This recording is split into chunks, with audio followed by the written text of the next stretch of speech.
Ayo, yang tadinya rada merem sekarang jadi melek ya. Ketahuan tuh sumber-sumber penyakitnya dari mana, dari pikirannya juga. Terus bagaimana tidak bisa memanfaatkan Ramadan dengan maksimal. Ternyata sayang sekali Bun ya.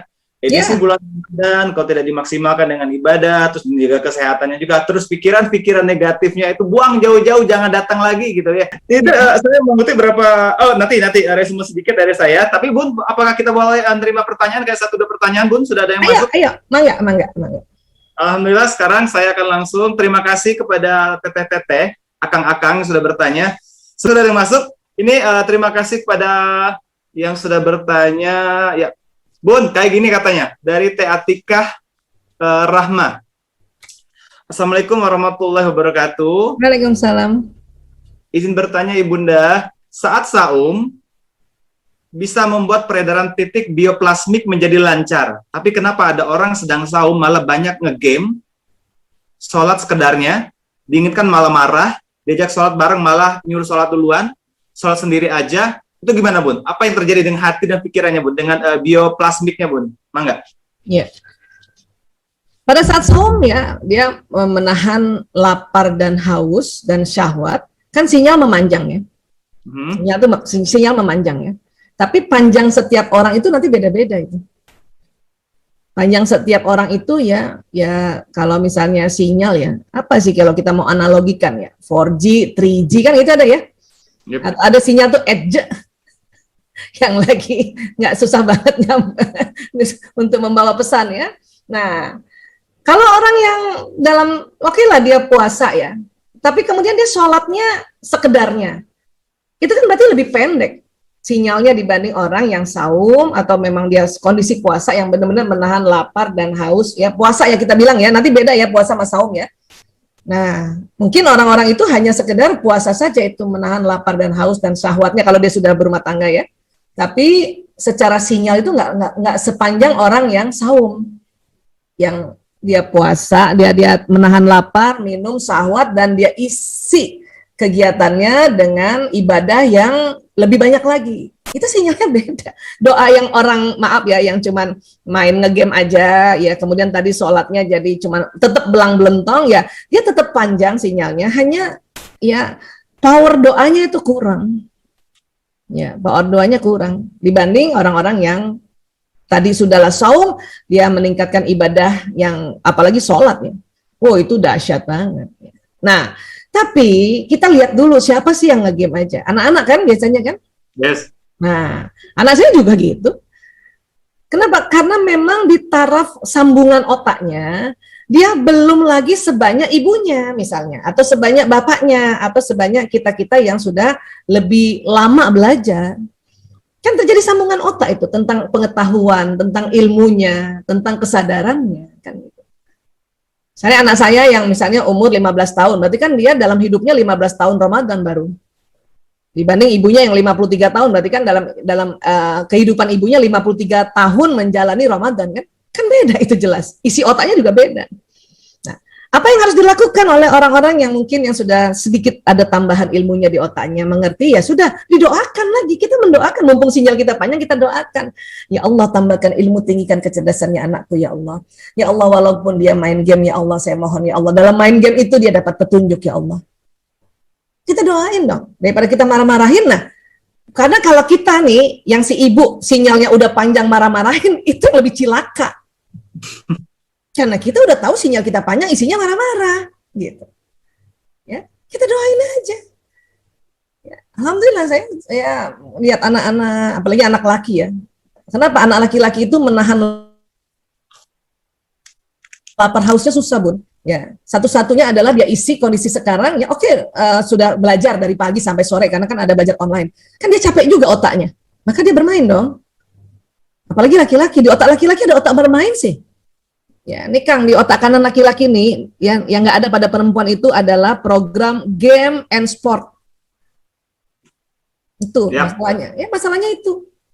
Kenapa? Rupanya bermain itu dibuat ya oleh Allah supaya laki-laki kalau nanti bekerja dia anggap itu bermain untuk mengatur strategi. Jadi menyenangkan. Yeah. Menyenangkan. Ya. Nah, tinggal kita ingatkan yang sangat penting-penting apa? Yaitu tadi kan sholat fardunya. Ingatkan aja. Nah, ayo sholat fardu. Nah. Ya. Kalau udah bisa ada tambah sholat sunatnya, aku sholat fardu aja dulu Bu. Oke, terima kasih nak sudah mau sholat fardu. Itu dulu itu. Kejarnya itu. Ya. Kalau sholat sunnah belum lagi dia bisa, udah emaknya aja lah sholat sunnah nah. Supaya apa? Untuk mendoakan. Ya Allah kasih petunjuk anakku ya Allah. Sesekali dia mau sholat sunnahnya ditambah ya Allah. Kan enak. Kan enak banget. Atau jangan, bukan anak Bu Aisyah, malah suami yang begitu. Ya udah kita doain aja ya Allah, terima kasih suamiku sudah sholat subuh ya Allah. Tambahkan lagi petunjuknya ya Allah untuk nanti dia sholat zuhur ya Allah. Enak kan? Karena tadi Az-Zariyat mengatakan kan, apa yang kamu ucapkan terjadi. Nah yang cilaka, kita lihat misalnya seorang suami sholat subuh, terus istrinya juga udah sholat subuh. Ingat ya, lagi saum, habis sholat, sinyal panjang banget. Terus kita ngeluh. Terus ngomong gini dalam otak kita.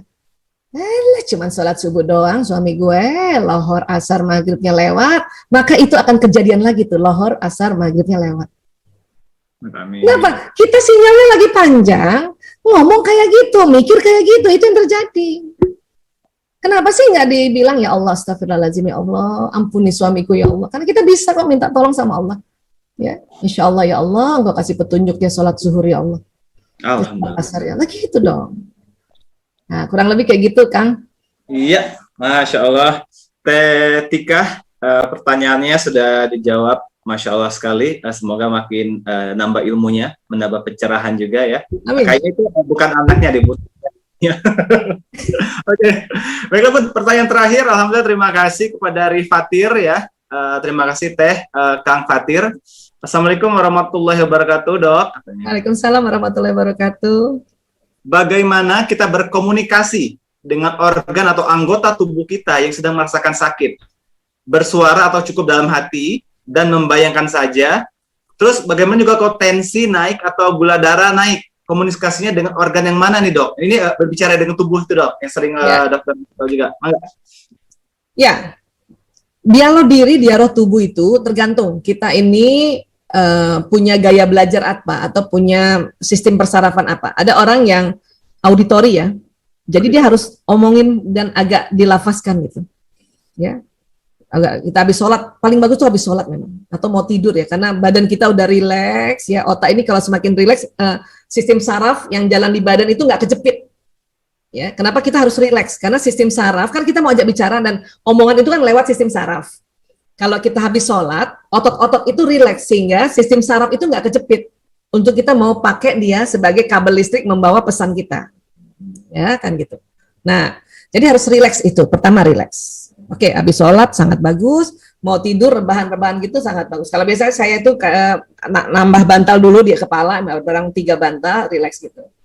Ya, istighfar dulu ya, karena dengan kita tambah istighfar, tambah oksigen masuk, tambah rileks lagi. Jadi sistem saraf itu tambah, nanti tidak kejepit kabelnya untuk membawa pesan. Kemudian pikiran, ada istilahnya ya, pintu bawah sadar mulai terbuka, itu namanya pintu subconscious mind terbuka gitu ya, untuk membuat sambungan kepala dulu. Jadi kita bikin sambungan dulu bahwa kita mau mengobati diri. Jadi di otak dulu kita sambungan ya. Nah, tinggal apa yang mau diajak bicara. Ya, kalau misalnya gula, nah gula itu ada kerjanya, insulin itu di pankreas, di daerah lever hati. Ya, dia di belakang, di antara hati itu ada pankreas, bentuknya juga memanjang gitu. Kalau saya adalah orang yang cara belajarnya atau cara menyatakannya kinestetik, ada gerakan. Maka bagian pankreas itu di kanan saya, di dekat di lever itu saya pegang biasanya untuk pankreas. Langsung saya cerita aja di situ ya karena memang saya belajar anatomi, jadi sudah kebayang persis tuh bentuknya. Nanti sahabat-sahabat Villa kalau mau memvisualisasikan, coba nanti searching pankreas, nanti kelihatan tuh, oh di situ kan enak sekarang kan, walaupun kita bukan sekolah kedokteran, tinggal searching aja udah dapet itu gambar-gambarnya, nggak usah pakai buku anatomi ya. Nah itu ya Allah, mohon ya Allah, tetap kita bilang sama Allah karena minta izin sama Allah, ya Allah, mohon ya Allah, saya mohon izin untuk bicara pada pankreasku. Nah, apakah dibatinkan atau disirkan? Tergantung sukanya apa. Ada orang memang sudahlah dipegang pankreasnya harus diomongin dikit, karena dia gaya belajarnya kinestetik dan auditori kayak saya ya. Saya ngomong tuh, bisik-bisik gitu. Ya, wahai pankreas, wahai insulin. Pertama ya minta maaf dulu. Maaf ya, ya maaf ya, saya lupa ngomong sama kamu. Kemudian apa? Terima kasih. Terima kasih ya, kamu selama ini mengeluarkan insulin, ya. Bahkan saya suka paksa insulinnya keluarnya banyak. Kenapa? Makan saya banyak gitu, ya. Nah, baru maunya apa? Ajak bicara dia, maunya apa? Yuk bantu ya insulinnya cukup buat makan. Nanti saya bantu juga deh makannya saya atur. Nah, gitu. Jadi kayak ngomong sama organ-organ ini kayak ngomong sama anak umur 8 tahun biasanya. Gitu. Ya. Sama apalagi jantung misalnya. Oh, saya paling sering tuh jantung karena pembuluh darah jantung saya kan kaku tuh. Ya. Biasanya kalau sama jantung saya minta maaf dulu kan. Ya, jantung maaf ya. Maaf banget, maaf. Ya. Kenapa maafnya itu tadi? Ya, saya misalnya lupa minum obatnya karena saya tahu secara sunnatullah ya pembuluh darah itu kan harus ada obatnya, minum. Mungkin obatnya lalai, kita lupa. Minta maaf sama jantung. Habis itu minta terima kasih lagi, terima kasih jantung. Ya, kamu sudah 53 tahun misalnya gitu ya. Atau tadi kalau mau ada yang pas 52 tahun, 9 bulan, 7 hari misalnya gitu. Ya, telah bersama saya gitu kan. Nah, itu diusap-usap jantungnya, terima kasih. Ya. Itu kita cuma bilang minta maaf dan terima kasih aja, itu organ tubuh itu kalau dia bisa kita dengar dia ngomong, dia akan yeay, makhluk ini bersyukur ya Allah. Nah, dia bantuin doa kepada Allah, akhirnya dia bekerja dengan senang hati. Kalau sudah senang semua organ tubuh kita, Masya Allah, maka kehidupan kita juga jadinya sehat, karena sehat itu singkatan senang hati kan gitu. Kalau sakit salah kita. Gitu. Jadi kurang lebih seperti itu, Kang. Mudah-mudahan ya bisa dipakai ya. Karena gampang banget kok. Ya. Nah.